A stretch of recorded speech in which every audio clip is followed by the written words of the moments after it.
ওর চক্করে তোমার পকেট ফাঁকা হয়ে গেল ভাইজান। আফরিন আমাদের পাশের মহল্লাতেই থাকে, খুব ভালো মেয়ে।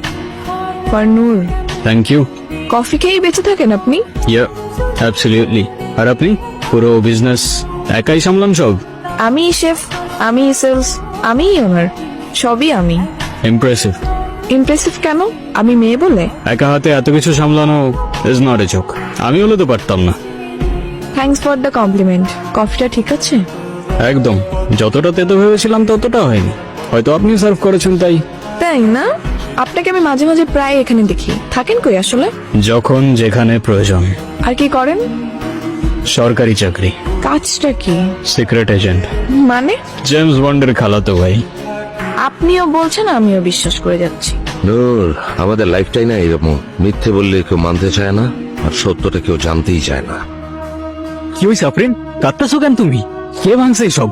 আফরিন, কিরে টাকা কই? আজকে না তোর টাকা দেওয়ার কথা ছিল তোর? ভাইয়া, আপনি যে টাকাটা দাবি করছেন আমি ওটা ম্যানেজ করতে পারিনি। এতটুকু একটা ফুড কোর্ট কতই বা লাভ হয় বলেন? 5,000 টাকা ম্যানেজ করতে পারছি। এটা একটু রাখেন আপনি প্লিজ, আমি আর দিতে পারবো না। এত কথা শুনতে চাইছি? বাকি 45,000 টাকা কালকের ভিতরে দিবি। কালকের ভিতরে টাকা না দিলে ভাঙ্গা দিমু। আমি এখন কি করব বলেন তো? এই ফুড কোর্টটা দেওয়ার সময় ওরা আমার থেকে 1,00,000 টাকা নিছে, এখন এসে আমার টাকা দাবি করতেছে। আমি কোত্থেকে দিব এত টাকা? এই ফুড কোর্টটা কত কষ্ট করে দিছে শুধু আমি জানি। আমার এতদিনের কষ্ট সব কিছু ভেঙে দিয়ে গেল। আমি কিচ্ছু করতে পারি নাই। কিভাবে বা করব?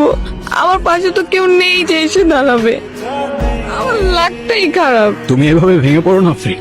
তুমি কতটা স্ট্রং হয়তো তুমি নিজেও জানো না। আর আমি তোমাকে বলছি, কয়টা মেয়ে সাহস করতে পারে তোমার মতো? আর কেউ না থাকলেও আমি থাকবো তোমার পাশে। তুমি চিন্তা করো না, সবকিছু ঠিক হয়ে যাবে। আমি এখন কি করব? একে তো একটা প্যান্ডেমিক সিচুয়েশন চলতেছে, সবকিছুর দাম বাড়ছে। এই সবকিছু ঠিকঠাক করতে করতেই আমার 2-3 মাস চলে যাবে। তার উপরে এতগুলো টাকার থ্রেট, বুঝতেছি না আমি কি করব। আমার মনে হয় এরকম হেল্পলেস হওয়ার থেকে মরে যাওয়া ভালো। আরে রিল্যাক্স, ডোন্ট ওয়ারি, আর কিচ্ছু হবে না। ওরা তোমাকে সেকেন্ড টাইম আর কখনো ডিস্টার্ব করতে আসবে না, আমি তোমাকে কথা দিচ্ছি। এখন চোখটা মোছো প্লিজ।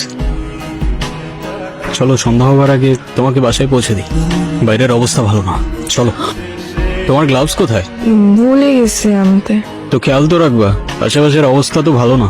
ভাইরাস কিভাবে ছড়াচ্ছে দেখছো? আচ্ছা, সত্যি কি এত মানুষ মারা যাচ্ছে এই ভাইরাসে? হ্যাঁ অবভিয়াসলি। অবশ্য এদিকের মানুষ তেমন বুঝতে পারতেছে না, কারণ শহরের ওইদিকে ডেথ রেটটা বেশি। তোমার ফ্যামিলি থেকে কে আছে? কেউ নেই, আমি একা। হ্যাঁ হ্যাঁ, অনাথ আমি।